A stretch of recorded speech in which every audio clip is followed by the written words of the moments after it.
You آئی کو represent کر رہے تھے سپریم کورٹ میں اور سینیٹ کا عمران مرتضیٰ صاحب، آپ نے بھی اس میں پریزنٹ بھی ہوئے عدالت کے اندر، آپ نے اپنا موقع بھی دیا۔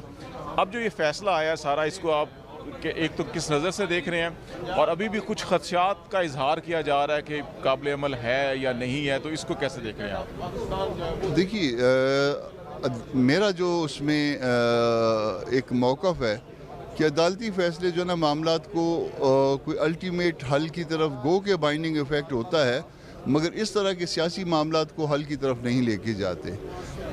وہ ڈسپیوٹ اس سے جو ہے نا وہ اسی طرح سے رہتا ہے، اور ہر فریق جو ہے وہ اپنی جگہ پہ کچھ نہ کچھ وہ کرتا ہے۔ اس میں اصل مسئلہ جو ہے نا وہ بات چیت کا ہے، بات چیت کر کے اور اس کے بعد کسی نتیجے پہ پہنچنا چاہیے۔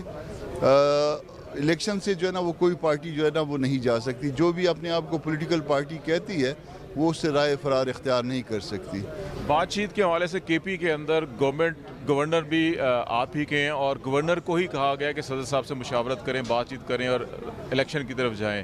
وہ گورنر صوبے کا ہوتا ہے، وہ کسی پارٹی کا نہیں ہوتا۔ صدر صاحب جو ہے وہ تو خیر پارٹی کے ہیں، وہ تو انہوں نے گورنر کی اس میں اختیار میں مداخلت کر لی، مگر ہمارے گورنر نے صرف جو نا الیکشن کمیشن کو خط لکھا تھا، وہ ہمارا نہیں ہے، وہ سب کا گورنر ہے، وہ صوبے کا ہے، پاکستان کے ایک صوبے کا ہے۔ تو اس میں مشاورت جو چاہیے وہ پولیٹیکل پارٹیز کے درمیان چاہیے اور بڑی سطح پہ ہونا چاہیے۔